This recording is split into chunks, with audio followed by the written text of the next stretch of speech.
নমস্কার বন্ধুরা, আশা করছি সবাই ভালো আছেন, সুস্থ আছেন।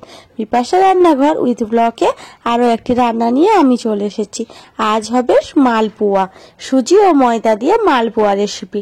মালপোয়া বানাতে আমাদের কিছু এলাচ, লবঙ্গ আর গোলমরিচ থেতো করে নিতে হচ্ছে সেন্টের জন্য।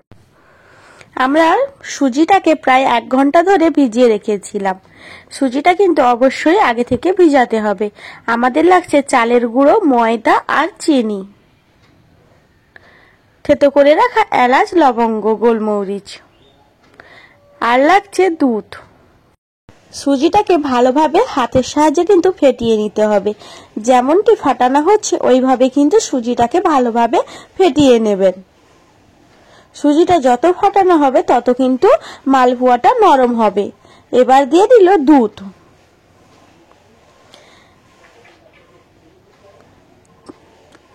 এটা হলো চাল গুঁড়ো। দিয়ে দিল পরিমাণ মতন চিনি। আর এখানে ব্যবহার করে নিচ্ছি ময়দা। ময়দা, চাল গুঁড়ো, চিনি, দুধ একসঙ্গে কিন্তু ভালোভাবে ফেটিয়ে নিতে হবে। কিন্তু কোনোভাবে জল ব্যবহার করিনি, পুরোটাই দুধের সাহায্যেই হয়েছে। আপনারা যদি চান দুধের পরিমাণ বাড়াতে পারেন বা দুধ কম থাকলে তখন হালকা জল দিতে পারেন। কত সুন্দর ফেটানোর কারণে একদম পাতলা মিহি পেস্ট একটি তৈরি হয়েছে। আপনাদেরকে মালপোয়া করার জন্য, গুড়ের মালপোয়া করার জন্য এই রকম কিন্তু একটি পেস্ট বানাতে হবে। এবার বেটে রাখা এলাচ, লবঙ্গ, দারুচিনি দিয়ে দিলাম। পরিমাণ মতো নুন ব্যবহার করছি। এবার দিয়ে দেব কুড়োনো নারকেল। এখানে আমরা কিন্তু নারকেল কুড়িয়ে রেখেছিলাম, সেই নারকেলে দিয়ে দিলাম। নারকেল না থাকলে আপনারা এখানে নারকেলের ফ্রেশ ক্রিমও ব্যবহার করতে পারেন। এবারে নারকেলটাকে ভালোভাবে মিশিয়ে নিতে হবে। এখানে দিয়ে দিলাম কলা। কলা দিলে মালপোয়ার টেস্টটা বেড়ে যায় দুগুণ, আর মালপোয়াটা খুব নরমও হয়। তাই কলা দিলে খুবই ভালো হয়। আর ভালোভাবে কিন্তু ফেটিয়ে নিতে হবে।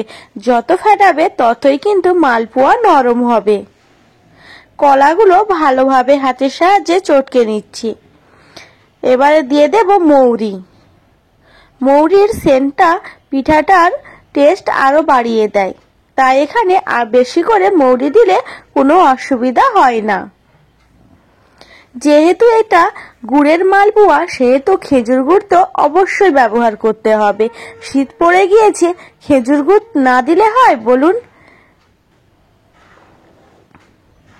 এবার আমি এখানে ব্যবহার করে নিচ্ছি খেজুর গুড়। অল্প অল্প করে কিন্তু খেজুর গুড়টি ব্যবহার করতে হবে, পুরোপুরি একসঙ্গে দিয়ে দেবেন না, তাহলে কিন্তু মিশবে না। তাই অল্প অল্প চামচে করে কিন্তু খেজুর গুড়টা মিশাতে হবে। এখনই কতটা রং পাল্টে গিয়েছে দেখুন।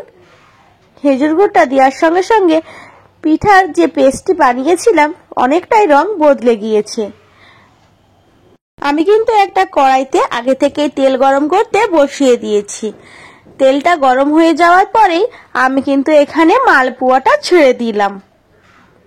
অবশ্যই গ্যাসের ওভেনটা কিন্তু মিডিয়ামে রাখতে হবে, না হলে কিন্তু পুড়ে যাবে আর ভিতরটা কাঁচা রয়ে যাবে।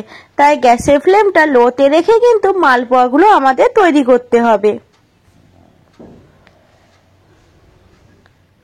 একটা একটা মালপোয়া তৈরি হতে কিছুক্ষণ সময় লাগে আমাদের। ধৈর্য ধরে মালপোয়াগুলো তৈরি করলে খেতে হবে খুব সুন্দর। দেখুন কত সুন্দর লুচির মতন মালপোয়াগুলো ফুলে উঠেছে।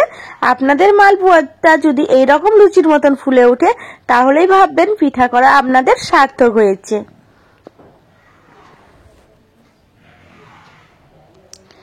শীত পড়ে গিয়েছে, কাদের বাড়িতে কত রকমের পিঠা হলো অবশ্যই কিন্তু কমেন্ট করে জানাবেন। আমার ভিডিওটি কেমন লাগলো বা আমার গুড়ের মালপোয়াটি কেমন লাগলো অবশ্যই কিন্তু কমেন্ট করে জানাতে ভুলবেন না। খেজুর গুড়ের মালপোয়া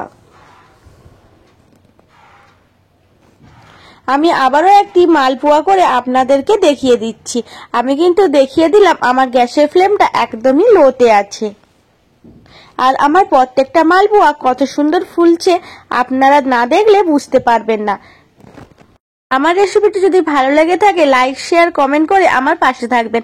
আপনাদের একটি লাইক সাবস্ক্রাইব আমার ভিডিও বানাতে উৎসাহ দেয়। মালপোয়াগুলো একটু ধৈর্য ধরে করতে আমার কত সুন্দর লাল লাল হয়ে গিয়েছে, আপনারাই দেখুন। এই মালপোয়াটা আমি একটি পাত্রে তুলে নেব। আপনাদের বোঝার স্বার্থে আমি আরো একটি মালপোয়া আপনাদেরকে করে দেখিয়ে দিলাম। আবারও একটি ঠিক মালপোয়া একইভাবেই কিন্তু করে নিতে হবে। আর যখনই মালপোয়াগুলো কড়াইতে ছাড়বেন, পাত্রটিতে যে মালপোয়ার পেস্টটি রয়েছে ওটি কিন্তু ভালো করে নাড়িয়ে নাড়িয়ে আপনারা মালপোয়াগুলো ছাড়বেন, না হলে কিন্তু উপরটা নরম আর ভিতরতে নিচে গ্রেভিটা রয়ে যাবে। তাই ভালোভাবে কিন্তু হাতার সাহায্যে নাড়িয়ে মালপোয়ার পেস্টটি কড়াইতে দিবেন। আজ তবে এখানে, অন্য কোনো ভিডিওয়ে আবার দেখা হবে বিপাশা রান্নাঘরের কোনো এক রান্না নিয়ে। আসছি তাহলে, নমস্কার। ভালো লাগলে অবশ্যই লাইক শেয়ার কমেন্ট করে আমার পাশে থাকার অনুরোধ রইল। নমস্কার বন্ধুরা, ভালো থাকবেন, সুস্থ থাকবেন।